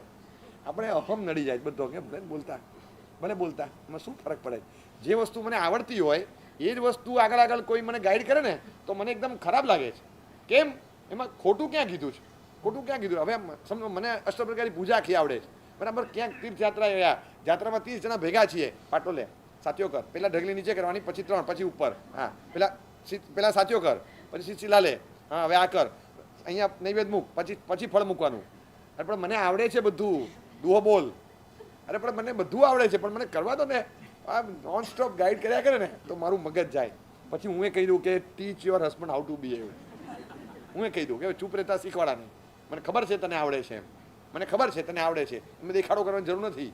ભાઈ એ દેખાડે કે ના દેખાડે, પણ મને નથી આવડતું એ સાબિત થાય છે આમાં, એટલે મને નથી ગમતું. ભલે ને ગાડી કરતા, એ ગાડી ભલે કરતા હળવાશથી લેવાનું કે શું કરે છે, એમની વિધિ પાકી કરે છે, એની વિધિ પાકી કરે છે. ભલે કે તેમાં શું એમની વિધિ પાકી રહેશે, મને તો આવડે છે, મારું તો પાકું છે, પણ એ કહેતા રહે તો વિધિ પાકી રહે ને. ભલે કહેતા એનું હળવાશથી લઈ લઈએ તો નથી લેવાતું. અત્યારે હું બોલતા હસું છું, બરાબર, પણ મને કહે તો મને ના આવડે, આવું મને ના આવડે એટલે ફાવે નહીં. એટલે આકરું લાગે આપણને. એટલે આપણી ભૂલ હોય નહીં અને સ્વીકારવાની ફરજ પડે એ તો આકરું છે, પણ જે વસ્તુ આપણને આવડતી હોય એ વસ્તુમાં આપણને કોઈ કીધા કરે ને, આમ કર આમ કર આમ કર, હવે જે આવડે છે એમાં તમને શું મને ગાઈડ કર્યા કરો તો એ પણ નથી સ્વીકારતું. ભલે ને કે પણ એમાં શું ફરક? આ બધા વ્યવહારમાં બનતા પ્રસંગો છે, એમાં ટેવ પાડવાની, સાંભળવાની, સ્વીકારવાની, જતું કરવાની ટેવ પાડવાની. એનાથી અહમ નાનો થાય, નીચો થાય. એનું કદ નાનું નહીં થાય ને ત્યાં સુધી બહુ આપણું તો આમાં કેવું હતું કે ગૌતમ સ્વામીજી મહારાજના એમની આવડત, એમની સ્કિલ, એમનો સ્કેલ આ બધું બહુ મોટું હતું, પણ અહમનું માથું નાનું હતું. અને આપણામાં સ્કેલ કંઈ છે જ નહીં. સ્કેલ કદરૂપું પ્રાણી છે આપણે, કે સ્કેલ કાંઈ નહીં અને માથું મોટું. અહંકાર ક્યારેય સ્વરૂપવાન ન હોય. સ્વરૂપવાન સિમેટ્રિકલ બોડી હોય. ઘણીવાર શરીર નાનું હોય, માથું અવડું મોટું હોય, રોગ થતા હોય ને માથું ફૂલી જાય. આ અહંકાર હંમેશા બેડોળ જ હોય. અહંકારનું માથું જ મોટું હોય. એને તો બચારાને કોઈ દિવસ શરીરમાં કંઈ હોય જ નહીં. શરીર નાનું જ હોય, એનું હાથ પગ નાના હોય, કશી આવડત ન હોય, માથું ખાલી મોટું હોય. હવે આ કદરૂપા પ્રાણીને કઈ રીતે ઠેકાણે પાડવું? ત્યાં સુધી પાત્રતા વિકસે નહીં. પાત્રતાનો વિકાસ જ ત્યારે થાય કે કોઈને કહેવાનું પણ મન ક્યારે થાય કે 4 વાર આપણે પાત્રતા પુરવાર કરી હોય તો આપણે ભૂલને જોઈ શકીએ, આપણી ભૂલ આપણી નજરમાં આવે. આ યોગ્યતા અને પાત્રતાના વિકાસનો સૌથી મોટો ફંડામેન્ટલ ઉપાય છે, પ્રાથમિક ઉપાય કે પાયાનો ઉપાય જ આ છે કે આપણી ભૂલનો સ્વીકાર કરતા આવડે. સ્વદોષ દર્શન, મારી ભૂલ મને દેખાતા આવડે, મને જોતા આવડે. બસ મારી ભૂલ મને દેખાય એ જ પાત્રતા વિકસાવવા માટેનો શ્રેષ્ઠ ઉપાય છે. અને પહેલેથી ટેવ પાડવાની. ભૂલ થતી હોય, જાહેરમાં કાઢે ન કાઢે પછી વાત, એક ભૂલ કાઢવી એ પણ આપણી એક કળા છે. કઈ રીતે કાઢવી, બધાની વચ્ચે ન કાઢવી, પ્રેમથી કાઢવી અને ખરાબ ન લાગે એ રીતે આપણે, એ બધું બરાબર, પણ ભૂલનો બચાવ પક્ષ ઊભો નહીં કરવાનો. થાય ભૂલ તો સુધારી લેવાની. અને આપણી જે ઉણપ હોય કે ભૂલ હોય એ જોતા શીખીએ તો જ આપણને આપણે માનો કે કોકના કહેવાથી સાબિત થાય કે હું ખોટો છું, પણ આપણને જો ફાયદો થતો હોય તેમાં વાંધો ખરો? યાદ કરો કે 6th સ્ટાન્ડર્ડમાં ભણતા હતા અને મેથ્સનું પેપર લખતા હતા. મેથ્સનું પેપર લખતા એક સમમાં ટોટલ મારતા નીચે આપણે 19 લખવાનું હતું, એમાં 18 લખ્યું. 3 ને 3 6 ને 5 11 ને 8 19 થાય, આપણે ભૂલમાં 18 કરી નાખ્યું અને 18 લખી દીધું અને કેલ્ક્યુલેશન આખું ભૂલ પડી. હવે આગળ બધા સ્ટેપ ખોટા. હવે પાછળથી એક છોકરો હાવ ડબ્બો છે, હાવ ડબ્બો, એ આપણા પેપરમાંથી કોપી કરીને લખે છે. આપણે પેપરમાંથી થોડું એને કોપી કરવા દઈએ છીએ. આપણો ફ્રેન્ડ છે, હાવ એવરેજ, આ 85% વાળો છે, 90% વાળો છે, આ 45% વાળો છે, અડધામાં આવે છે. અને એ આપણામાંથી જોઈને લખતો તો એમાં એને ખ્યાલ આવી ગયો કે આ સિલી મિસ્ટેક છે, એકચ્યુઅલી આ ચેમ્પિયન છે, પણ આની ગણતરીમાં ફેર થઈ છે. એટલે એને 18 નથી 19 છે, તારું ટોટલ ખોટું છે. એને પાછળથી પ્રોમ્પ્ટ કર્યું, તું કોણ મારી ભૂલ કાઢનારો? હવે હું 18 જ રાખીશ, તું કોણ? તારો માર્ક જશે, હા ભલે જાય, મારો જાય ને તા ભલે જાય. આપણે કરીએ. આપણે જેવું એને કીધું ને ત્યારે આપણે તરત ચેક કર્યું, ઓહ સરસ. અને પછી આમ ટીચર નહોતા જોતા, પાછળ જોઈને સ્માઇલ આપી દીધી, થેન્ક્સ એમ, થેન્ક્સ, એ કર્ટસી સ્માઇલ આપી દીધી. આપણને એટલું ગમ્યું, આપણી કોઈ ભૂલ કાઢી તો બોલો, આપણે આવા નમ્ર હતા કે આપણી ભૂલ કાઢી અને એ પાછા એવરેજ સ્ટુડન્ટે, સ્કોલરની, અને આપણને ગમ્યું હતું. કારણ કે આ ભૂલ સુધારીએ તો ફાયદો શું થાય નજરમાં હતું. આ ભૂલ સુધારો તો ફાયદો 5 માર્કનો થયો હતો, 3 માર્કનો થયો હતો, એ ફાયદો દેખાતો હતો. એ તું કોણ મારી ભૂલ કાઢનાર? તારી ઓકાત છે? મારું મેથ્સનું ટોટલ છે ને, તું બધા સબ્જેક્ટનું ભેગું કરીને તું લાવી બતાવ. તારા 4 સબ્જેક્ટના ટોટલમાં 90 નહીં થાય, તું ફેલ થવાનો છે. મારું આજનું ટોટલ જોજે. એટલે આપણે તો મિજાજવાળા, પણ આપણને ભૂલ કાઢે તો ગમે, જેમાં વાંધો નથી, જો આવી હોય તો. એટલે આપણને ખ્યાલ છે. એટલે હંમેશા આપણી કોઈ ભૂલ બતાવે તો એનાથી સ્વીકારતા શીખવાનું, અને આપણી પોતાની ભૂલને આપણે પોતે જોતા શીખીએ. કોઈ કાઢે અને બતાવીની તો રાહ પછી હોય, પણ આપણે પોતે જોતા શીખીએ કઈ બાબતમાં સ્વભાવમાં ગરમી છે. અભિપ્રાય સૌથી પહેલાં આપી દઉં છું. આપણે શું કરવું છે વેકેશનમાં, આ વખતે ક્યાં જવું છે? કોઈ બોલે એ પહેલાં ફટ કરતું હું બોલી ગયો. પહેલાં મોટા છે, બીજા છે, ત્રીજા છે, 2 જણને બોલવા દો. આપણે જે કેવું છે એ જ વસ્તુ જો સામેથી આવતી હોય તો હું કહું કે ચલો ને બલસાણા જઈ આવીએ. 1 મિનિટ ઊભો રહે, 8 જણા છે ને, એમાંથી 4-5 જણા તો બોલશે જ. તો 1 જણ બોલ્યું બલસાણા જવું છે, તો તરત આપણે વાત સાચી છે, આઈડિયા સારો છે, જવાય બલસાણા. હવે એમાં આપણે ફોલોવરમાં ખપશું કે આ હું ખાલી એની સલાહને ફોલો કરું છું, ભલે ને એમાં શું થઈ ગયું. પણ બીજી વાર આપણો કહેવાનો અધિકાર ઊભો રહેશે. બીજી વાર આપણે આપણું ચલાવશું, દર વખતે તું તારું જ ચલાવે છે. ક્યાં મારું ચાલ્યું? ગયા ત્યાંને કીધું આપણે ત્યાં ગયા હતા, હું બોલ્યો જ નથી. ફાયદામાં છે. અભિપ્રાય પહેલાં ના આપી દેવો અહંકારનું લક્ષણ છે, કે અભિપ્રાય સૌથી પહેલાં આપી દે, ઉતાવળે અભિપ્રાય આપી દે. એને એમ અભિપ્રાય કોણ આપે? જેની પાસે નોલેજ હોય એ આપે ને. આપણે આપી જ દેવાનું. અભિપ્રાય સૌથી પહેલાં આપી દે, ઊભો રહે, બીજાને આપવા દે. ક્યાં નાના થઈ ગયા, પણ પછી બીજાના અભિપ્રાય પ્રમાણે કરવાનું આવે તો આ છે ને નડતું ક્યાં હોય ખબર છે? અભિપ્રાય આપણો ન લે તો વાંધો નહીં, બીજાનો લઈ અને એ મુજબ કરવાની આપણને પણ ફરજ પાડે એનોય વાંધો નહીં. આપણને પૂછે અને પછી બીજા મુજબ કરે ત્યારે આપણું નડે. તો પછી શેના મને પૂછો છો? આ છે ને ઘરમાં આપણે કરવા જેવા નથી પ્રયોગ, પણ કરવા હોય તો એકવાર કરી જુઓ. ખાલી આમ કરી જુઓ, ખાલી મજાકમાં કહું છું. આ ઘરનું છે ને, આપણે અહીંયા કરાય એવા પ્રયોગો કે પૂછવાનું કે સાંજે શું બનાવું? મેં કીધું કે ભાખરી શાક બનાવો. તમે હાંડવો બનાવવાનો. પાછું 4 વાગે પૂછવાનું સાંજે શું બનાવું? આજે દાળ ઢોકળી બનાવો. એ દિવસે ખીચડી કઢી બનાવવાની. ત્રીજે દિવસે પૂછવાનું કે સાંજે શું બનાવું? પરોઠા ભાજી બનાવો. એ દિવસે પાછું દાળ ઢોકળી બનાવવાની. ચોથે દિવસે પૂછો શું બનાવ? તું મને બનાવવાનું બંધ કર, જે બનાવું એ બનાવ, મને ગમે તે ચાલશે. એટલે કે તમને 3 વસ્તુ ભાવતી નથી, ભાવવાનો સવાલ નથી, મને 3 વસ્તુ ભાવે છે, પણ આ સિસ્ટમ ખોટી. તો પછી પૂછવાનું રહેવા દે. પૂછવાનું હોય તો પછી અમે કંઈ એમ કરવાનું હોય તો ઠીક છે. હવે આમાં મેં કીધું એ મુજબ મને હાંડવો ભાવે તો હા, દાળ ઢોકળી નથી ભાવતી ને એ ભાવે છે. કઈ વસ્તુ એવી હતી કે નહોતી ભાવતી? આમાં નહોતી ભાવતી એવી એક જ વસ્તુ હતી. મેં કીધું એ પ્રમાણે ન થયું ને એક, બસ. બાકી બધું ભાવે એવું હતું. તમને દાળ ઢોકળી એમને આપે ને કોઈ પ્રોબ્લેમ નથી, પૂછીને બીજું કરે ને પ્રોબ્લેમ એનો છે. અને પાછું ભાવતું હોય તો કરે, ભાવતું તો એ જ કર્યું, તો પછી પૂછ્યું કેમ? પણ અરે પણ મેં કીધું હતું ને કે રોટી દાળ ભાત શાક જ જોઈએ, તો કઢી કેમ બનાવી? અરે પણ મેં દાળ કીધી હતી ને, તો કઢી કેમ બનાવી? પણ સાંભળો તમે, તો કેમ બનાવી તમને કહું, એનું કારણ કહું તમને કે કેમ બનાવી. હવે ખીચડીનું પલાળ આવી ગયું હતું, બધું પતી ગયું હતું. હવે ખીચડીની દાળ ફાવે નહીં એટલે કઢી બનાવી, અને આમે દહીં પડ્યું હતું એટલે પછી મેં એટલે કઢી બનાવી.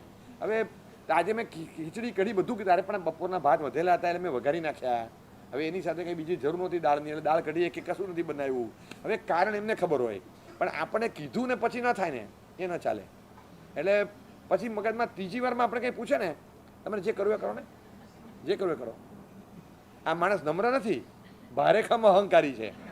અભિપ્રાય ન આપે એ પણ ભારેખમ અહંકાર છે. પણ કેમ? કારણ કે તરડાઈ ગયું છે મગજ, કે પછી કંઈ પૂછે જે બાબતમાં ખરેખર સલાહ લેવાની હોય એ બાબતમાં દીકરીનું ફાઇનલ કરવાનું છે. હવે આમાં શું લાગે છે કે આ પાડી દઈએ ને વાત આગળ વધારીએ, જેમ કરવું એમ કરો. ભલે આમાં જેમ કરવું એમ કરો.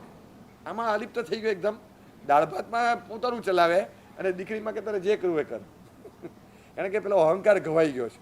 એટલે મનમાં લાગી આવે કે તમે મને પૂછો અને પછી જો મારી વેલ્યુ ન હોય તો શું મતલબ છે.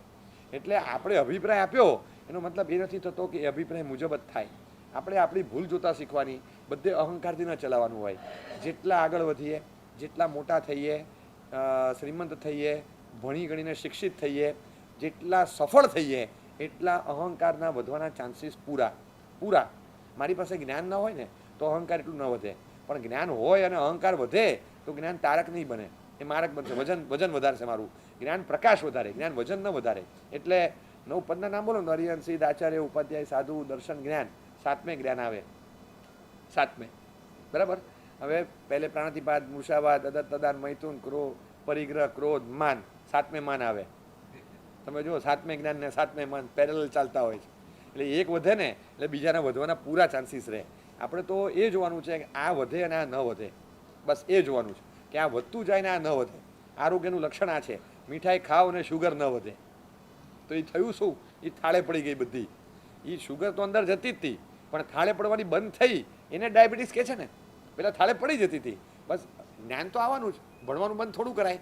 અભિમાનથી બચવાનો ઉપાય એવો ખરો કે ભણવાનું બંધ કરી દઈએ. ન હોય બાંસ, ન બજે બાંસુરી. જ્ઞાન હોય તો અહંકાર થાય ને, એમ થોડું કરાય. અહંકાર ન થાય એ માટે જ્ઞાનને પ્રકાશક બનાવવાનું, એ વજનદાર ન બનવું જોઈએ. બસ જ્ઞાનથી આપણો બોજ વધે કે જ્ઞાનથી રૂવાબ ન વધવો જોઈએ. નમ્ર માણસ સરળ અને નમ્ર રહી શકે, ગ્રાઉન્ડેડ રહે. એટલે નાના માણસનું પણ કામ કરી આપવું, નાનાને પણ સભ્યતાથી જવાબ આપવો. આ પ્રેક્ટિસ ક્યાં પડવાની ખબર છે? નોકરને, સ્ટાફના માણસને, લિફ્ટવાળાને આપણે આટલું કરતા શીખીએ. કર્ટસીથી આપણે હંમેશા ખાલી છે ને, તમે અંદર એન્ટર થાવ પાર્શ્વમાં અને ખાલી ગુરખો આમ ન કરે ને તોય આપણે કોકર લાગે કે આજે આમ ન કર્યું. અને આ ભાઈ નીકળે ત્યારે 3 વાર કરે છે, મને 1 વાર નથી કરતો, મેં જોઈ લીધું. આપણે આ નીકળે ત્યારે કરે છે, એ આપણે ન ગમે. હવે આપણે ખાલી કર્ટસી ના રાખીએ આટલી, કે આપણે આટલી કર્ટસી કે એ જેટલી વાર આમ કરે ને એટલી વાર આટલું કરવાનું ખાલી આમ. આપણે સામે ન જોઈએ, કારણ કે એ આપણો મિજાજ હોય. પાછો સામે નહીં જો ને એટીટ્યુડ હોય કે આપણે પાછા રિસ્પોન્સ આપીએ તો પછી સ્ટેટસમાં ફરક ન રહે. એક સલામ ભરે અને આપણે ખાલી સલામ ગ્રહણ કરીએ, સામે નો રિસ્પોન્સ. આને શું કહેવાય? આપણે નાના થઈ ગયા એમ. કોઈ માણસે ખાલી આટલું કર્યું, એમાં બસ આટલું કર્યું, સ્માઇલ આપીને આમ, એને સારું લાગે ને. અને એમાં આ કોઈ ઔચિત્ય ભંગ નથી. હા પ્રણામ, આપણે એમ નથી કહેવાનું કહેતો એ ગુરખાજીને પ્રણામ કહેવાનું, એવું નથી કહેતો. ખાલી એને સલામ ભરી, યસ આમ, ખાલી આટલું કરીએ. તમે, હું કહું છું આની વાત ભૂલી જાઓ, હું નહીં સારો લાગુ, બોલો સાહેબ મથેડન નામી સાહેબ, હું સામે જ ન જોઉં. એના બદલે ખાલી ધર્મલા મૌન હોય ને તો બસ આટલું. સ્માઇલ પણ એક જવાબ છે. આટલું પણ આપું ને તો તમને થાય કે સાહેબે જવાબ તો આપ્યો, સાહેબ તો સામે નથી જોતા. બસ તમને હું એ સારો નહીં લાગુ. તો આ ગુરખાજીને આપણે કેવી રીતે સારા લાગીએ? આ વ્યવહારમાં આ પ્રયોગ પાડવા જેવા છે કે નાના થતાં કેવી રીતે આવડે, કે એમાં કંઈ વાંધો નથી. નાના થતાં આવડે, કોઈક વાર નાની વસ્તુ કરી દીધી એમાં કંઈ ફરક નથી પડતો. હવે કોઈક માણસે હાથમાં 2 થેલા ના અંતે બધું ઊંચક્યું હોય, ઉપર લઈ જાય, સામાન બધો ચડાવે, ત્યારે રેવા દે, 1 થેલી મને આપી દે. ઓછા વજનવાળી 1 થેલી લઈ લીધી આપણે, એનો થોડોક બોજ હળવો કર્યો, એમાં કંઈ નાના થઈ ગયા આપણે? નાના થઈ ગયા. તો માણસ શેના માટે રાખ્યો છે?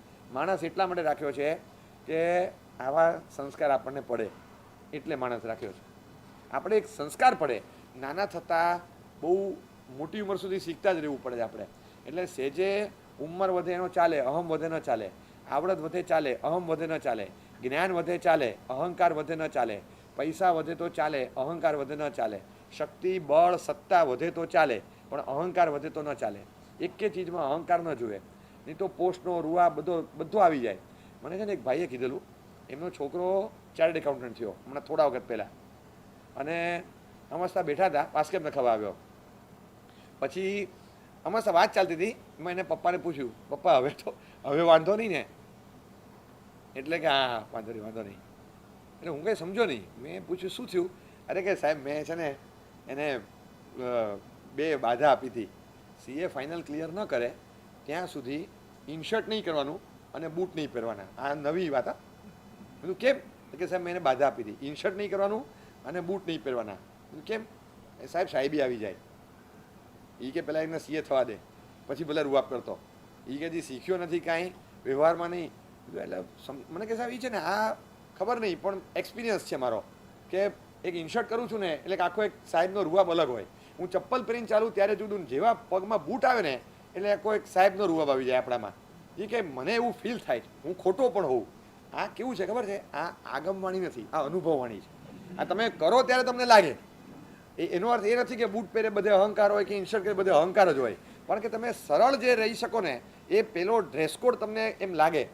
એટલે પછી મને વિચાર આવે હોઈ શકે, આ મુદ્દો હોઈ શકે.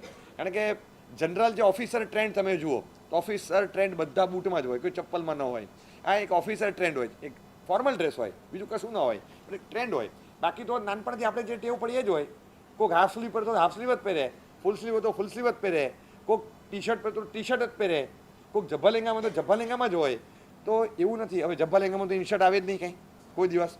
તો એવો અર્થ કરો કે જબ્બા લેંગાવાળા તો એકદમ નમ્ર જ હોય, એવું હોય? એટલે એવું એ નથી, મિજાજની પર નિર્ભર છે. પણ આ એક વસ્તુ, એક સલાહ સૂચના હોય ને, ઘણીવાર અનુભવી એક સલાહ આપે એક લીટીની, પણ એમાં કસ હોય ઘણીવાર. લાગે કે હારું વાત બરાબર છે. છોકરો એનએમ કોલેજમાં દાખલ થયો હતો મુંબઈમાં, અને કોલેજ એને મુંબઈમાં કરી. એ કે ત્યાં કોલેજમાં દાખલ થયો ને પગે લાગવા આવ્યો અને ગયો. એને પપ્પાને પૂછ્યું કે પપ્પાએ કીધું જો બેટા સંસ્કાર ટકાવવાના, 5 મિનિટ બેસ, આજે પહેલો દિવસ છે, રોજ નહીં આપું, પણ આજે 5 મિનિટનું મારું એક લેક્ચર સાંભળીને જા કે મુંબઈની કોલેજ છે, તારી ઈચ્છા હતી તો સારામાં સારી તારી ઈચ્છા મુજબની સીટ તને કોલેજમાં મળી ગઈ. હવે ખાલી એટલું કરજે, મોડો પડે, આવતા મોડું થાય તો મને ચિંતા ન થાય. ક્યાં છો એની ચિંતા નહીં થાય, પણ હું કરતો હશે એની ચિંતા થાય કોઈક વાર. એટલે એ બધું એવી ચિંતા ન થાય. કાંઈ ખાવા પીવાથી લઈ બધામાં આપણી મર્યાદા કેટલી છે આ બધું ધ્યાન રાખવાનું બેટા. અને ક્યાંય આપણે ફસાઈ નહીં જવાનું, આ ધ્યાન રાખવાનું. 3 દિવસ થયા ને, છોકરો બહુ સંસ્કારી, ખૂબ નાનપણથી ઓળખું. છોકરાએ પપ્પાને કીધું કે પપ્પા તમે જે કહો છો બધી વાત સાચી છે, પણ આ કોલેજનું વાતાવરણ આખું ડાયનેમિક ફરક છે, જાયન્ટ ડિફરન્સ. આ સ્કૂલનું વાતાવરણ અને કોલેજમાં મને હું અચાનક આમ 5-7 વર્ષ મોટો થઈ ગયો ને એવું લાગે છે. હું 10થમાં જે સુધી, કારણ કે સ્કૂલ ડ્રેસમાંથી નોર્મલ ડ્રેસમાં આવ્યા, ત્યાં જ છે ને ફ્રીડમ આવી ગયું સીધું. તમે યુનિફોર્મમાં હતા ને એટલે યુનિફોર્મમાં હતા એટલે મર્યાદામાં રહેતા હતા. આ યુનિફોર્મ ગયો એની સાથે મર્યાદા આવી ગઈ. એક જ વર્ષમાં માણસ એક જ વર્ષ મોટો થાય, પણ અચાનક એને એમ થઈ કે હું એડલ્ટ થઈ ગયો, મોટો થઈ ગયો, એટલે બધી જ છૂટછાટ ડ્રેસ કોડ ગયો એટલે બધું જ આવી ગયું. અને પછી તો મજાક મસ્તી. એ કે 3 દિવસમાં તો જે એન્વાયરમેન્ટ જોઉં છું પપ્પા, બચવું બહુ અઘરું છે. એ કે છોકરાઓ નહીં, છોકરીઓ, મોટાઓ નહીં, નાનાઓ, બધા જ, અને બધાનું જે વર્તન જોઉં છું કે આમ લપસી જવાય એવું છે. છોકરો ખાલી એટલું બોલે ને, પપ્પાએ કીધું બોલ બચવું છે, બચવું છે. એક સલાહ આપી, બહુ અઘરી હતી. એક સલાહ આપી, માથામાં તેલ નાખીને જા. અનુભવ છે ને એ અનુભવ ખબર, તું માથામાં તેલ નાખીને જા. કે શું પપ્પા? તને કહું એમ કર, માથામાં તેલ નાખીને, તારી હિંમત જોઈએ, માથામાં તેલ નાખીને જા. એ કે લપસે નહીં, તું ક્યાંય લપસીશ નહીં. હવે તમે કોઈ જગ્યાએ શાસ્ત્રમાંથી છે ને આવો નિયમ ન બતાવી શકો કે ભાઈ વાતાવરણમાં બચવું હોય તો શું કરવું, માથામાં તેલ નાખવું. આ વિધિ વિધાન ક્યાંય નથી આવતું. પણ એ અનુભવીને ખબર હોય કે માથામાં તેલ નાખવાથી શું થાય. તેલ નીચે પડ્યું હોય ને તો ભલભલો લપસી જાય, પણ માથામાં પડ્યું હોય ને તો લપસતા બચી જવાય. એટલે એટલી પછી વાળ ના ઉડે, માણસ ઉડે નહીં તો પછી એવી તાકાત હતી. પણ આ અનુભવ છે એટલે અનુભવથી ખબર પડે કે બચવું હોય, ગ્રાઉન્ડેડ રહેવું હોય, સુરક્ષિત રહેવું હોય તો શું કરવું. કેમ ન માનીએ આપણે? માનીએ કે ન માનીએ પણ વેલ્યુ તો કરીએ કે આવી સલાહ સાચી, અઘરી છે તો ભલે અમલ ના કરતા, પણ હૃદયથી એટલું તો સ્વીકારો કે ભાઈ સલાહ તો મારા બાપે બાકી સખત આપી, જોરદાર કેવું પડે. હવે તમારી પાસે જે ડિગ્રી છે બોલો તમારા પપ્પા પાસે નથી, પણ તમારા પપ્પા પાસે જે સલાહ છે એ તમારી પાસે ન હોય. એ અનુભવ એમને ધોળા થયા હોય, એ શીખીને ક્યાં હોય કે ભાઈ શું થતું હતું ને શું થતું હોય. એટલે એ અનુભવે બધી ખબર પડે. એટલે ઘણીવાર છે ને બસ હવે રહેવા દે, બહુ નહીં કહેવાનું, એક લીટીમાં કહી દીધું ને બસ હવે રહેવા દે. ઘણીવાર તમે વધારે ટોકો તો કોઈક ના પાડે, એ ના કહેવા પાછળ કેમ કહેતા હોય, કારણ કે એને વધારે કહેવામાં હવે એ વધારે છટકશે, એ નથી સાંભળી શકે એવો, રહેવા દે. એવું નથી કે તમે ખોટા છો એ સાચો છે, કોઈ રોકતું પણ હોય તો રોકવાનું પ્રયોજન એ હોય કે ખબર હોય કે આને હવે બહુ વધારે કહેવાશે નહીં, એટલા માટે ના પાડતા હોય. એવી રીતે અનુભવથી ખબર પડે. આપણે તો એટલું જ શીખવાનું કે આપણી પાત્રતા, મને કોઈ કહી શકે, સલાહ આપી શકે, હું સલાહ સ્વીકારી શકું, અને મને કોઈ પણ માણસ કહે તો ગમે, એ ગમતું હોય. મારી ભૂલ કોઈક બતાવે તો જોઈ જ શકું, સ્વીકારી શકું, પણ મારી જાતે પણ હું ભૂલ કે ઉણપ શું છે જોઈ શકું. આપણી ઉણપ હું જોઈ નથી શકતો. મારી ખાસિયત શું, મારી ખાસિયત શું. એકવાર પેપર તો બનાવો કમસે કમ ઘરે બેસીને, કે મને ન આવડતી હોય એવી બાબતો, ઓછી ફાવતી હોય એવી બાબતો, અથવા તો હું જે બાબતમાં કાચો છું એવી બાબતો. એક લિસ્ટ તો બનાવો ખાલી બેસીને, હોમવર્ક.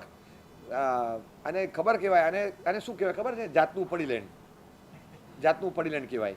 કે ખબર તો પડે કે કઈ બાબતમાં આપણે કાચા પડીએ છીએ, કઈ બાબતમાં કાચા પડીએ છીએ, એટલી ખાલી ખબર પડે.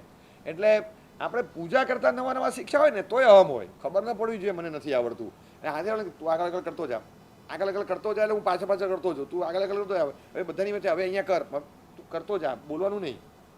બોલેમાં બીજાને ખબર પડે, બોલવાનું નહીં, પણ તું કરતો જા. ખાલી વંદન કરવાના હોય, ના આવડતો હોય ને તો ઓલાને કે તું કરાવતો જજે, હું કરતો જઉં સાથે, કે તું કરાવતો જા.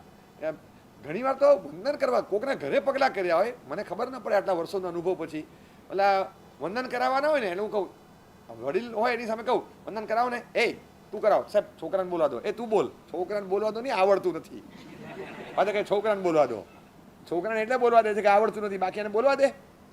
આમ આવડે જ નહીં, કરવા જ ન દે, કશું જ નહીં. મોટાઈ એવી ન હોય કે આવડતું હોય તો બધું હું કરું, અને મોટાઈ એવી પણ ન હોય કે મોટો હોવા છતાં નથી આવડતું તો સ્વીકારી પણ ન શકું, એવું એ ન હોય. તમે જોજો 80 વર્ષ 85 વર્ષ ઓવરઓલ તમે સર્વે કરશો ને આપણા ભારતના બધા સંઘો, એમાં એવરેજ જે અગ્રણી કહેવાય ને કઈ ઉંમરના હોય તમે જોજો, કઈ ઉંમરના હશે. અનુભવને માન આપીએ છીએ ચોક્કસ, પણ એમ થાય કે 45-50 વાળાને ટેવ નહીં પાડવાની, અંદર લઈને અત્યારથી તમારી સાથે ટેવાય તો આગળ જાય, પણ એ ટેવ જ ન પડે ને. બોલો 80, 82, 84 આકરી લાગે એવી ભાષામાં એમ કહેવાય કે એક પગ કબરમાં હોય ને ત્યાં સુધી સત્તા ન છૂટે, બીજો જાય ત્યારે છૂટે. તો કેમ આવું કેમ થાય? એનું કારણ છે કે એ વખતે આકરું લાગે પણ નાનાને સત્તા ના આપે.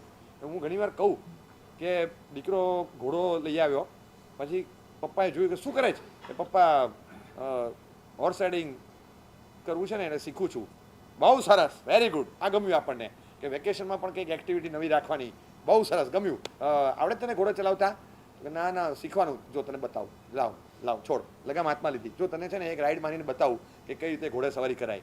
અને પપ્પા ઘોડા પર ચડી ગયા અને ગયા, હજી આવ્યા નથી. બોલો રાહ જોવે કે પપ્પા આવે ને મને આપે ને હું શીખવું. હવે આપણે ક્યારે આપવાનું ને ક્યારે શીખવાડવાનું, બોલો રાહ જોયા કરે. એવી મોટાઈ પણ ન હોય કે હું કોઈને કશું જ શીખવા ન દઉં અને મને કંઈ નથી આવડતું એવું સાબિત થઈ જાય, એ ન ગમે પાછું. એવી એ મોટાઈ ન હોય, કારણ કે મને અમુક વસ્તુ આવડે પણ છે ને અમુક નથી આવડતું, એટલે કંઈ જ નહીં, આપણને બધું આવડે, આપણને બધું જ આવડે.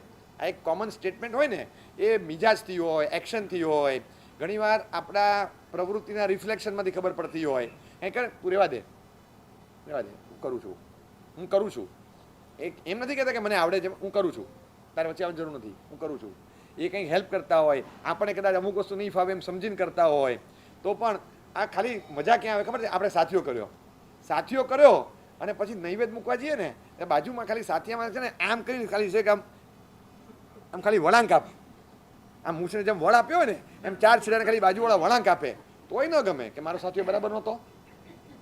હું સાથીઓ કરું એમાં કોઈ ઇમ્પ્રુવમેન્ટ લાવે, સીધી શિલા કરું, બધી ફળ લેવા જાઉં ને એટલી વારમાં કોઈક 2 ચોખા ઊંચા નીચે હોય એ હરખા લાઈનમાં સેટ કરે, તોય આપણને ગમે નહીં કે આ શું. ફોરેનમાં એક કેસ બન્યો છે, આ સાચો કેસ છે, મેં વાંચ્યો જ, મને તો મગજમાં બેઠું નહીં કે આ કઈ જાતના માણસ કહેવાય. રજિસ્ટ્રેશન કરાવી અને મેરેજ કર્યા, કોર્ટ મેરેજ. ત્યાં સિસ્ટમ હોય, રજિસ્ટ્રાર પાસે જઈને ઓફિસમાં સહી કરી દો અને આપણે ત્યાં હોય. રજિસ્ટ્રેશન કરાવી અને કોર્ટ મેરેજ કર્યા અને બહાર નીકળ્યા અને પછી આ કપલનો ડિવોર્સ થયો. એનો લગ્ન પર્યાય કેટલો હશે બોલો? 15 મિનિટ. હા, 15 મિનિટ. લગ્ન કર્યા, અંદર સહી કરી, હસબન્ડે સહી કરી, પછી પેન મૂકી, આમ લીધી ને વાઈફે સહી કરી. હવે આ કેલિગ્રાફી આવડે ને એવી કળા આ છોકરીની, અને આમ જેને જે સિગ્નેચર કરીને, હવે આના હાવ ભરાડા જેવા અક્ષર હતા, એની સહી હાવ એવી હતી ને કે અને આના અક્ષર આમ એવા, અને પછી આમ કેલિગ્રાફી હોય ને એવું આમ લાગે, એવી આમ મરોડદાર અક્ષરથી સહી કરી. ના બહાર નીકળીને તું છે ને બધે છે ને સુપિરિયર થવાની કોશિશ ના કર. એ ગમ્યું નહીં. એ કે તે જે રીતે સહી કરીને આ તો એટીટ્યુડ હતો. તો કે આમાં શું એટીટ્યુડ, મને બધી ખબર પડે છે. તે જે રીતે સિગ્નેચર કરીને એ મને ખબર પડે છે કે તું શું વ્યક્ત કરવા માગતી હતી. કે શું એમાં મેં સિગ્નેચર કરી, મેં શું કર્યું, બધી મને ખબર પડે છે. આ હું નહીં ચલાવું. કે શું નહીં ચલાવું? આ બિલકુલ નહીં ચાલે. આવા અક્ષર કાઢવાની જરૂર નહોતી. કોઈ કીધું નહોતું કે આટલા બધા સારા અક્ષર કાઢે એમ. અરે પણ આ બિલકુલ નહીં ચાલે. બોલા કે તમને મારી એકે વસ્તુ જો ગમતી ન હોય ને તો મારે નથી રહેવું સાથું. આ ગાડીમાં જતાં જતાં ચર્ચા થઈ તો કે ચાલ પાછી, અંદર આવી પાછી સિગ્નેચર, બીજી 15 મિનિટ ફેસલો. આ તો એક નૌકાર નો તો કાવસો ભાઈ એકલા નંબર ઇંતાણમ નો કાવસક હતો. આ કાવસક પાડીને નંબર ઇંતાણમ બોલો તો બરાબર, આ એકલા નંબર ઇંતાણમ નો કાવસક હતો. આમાં કેટલું ટકવાનું. હું વાંચું તમે કીધું આ તો કંઈ દ્રષ્ટાંત તરીકે કેવાય કામ લાગે એવું નથી કે કંઈક સ્ટોરી હોય તો કહીએ ને. સ્ટોરી જેવું જ કંઈ નથી આમાં. કઈ રીતે મિજાજ તો ક્યાં હોય તમે વિચાર કરો. ખાલી આટલી વસ્તુમાં પણ આપણે ઉત્તમતાનો સ્વીકાર નથી કરતા, એટલે મિજાજ બધે જ નડે છે. ગૌતમ સ્વામીમાંથી શીખવાનું, મારામાં પાત્રતાનો વિકાસ થાય એ માટે અહંકારનું વિસર્જન કરવું પડશે, એને નામશેષ જ કરવાનો.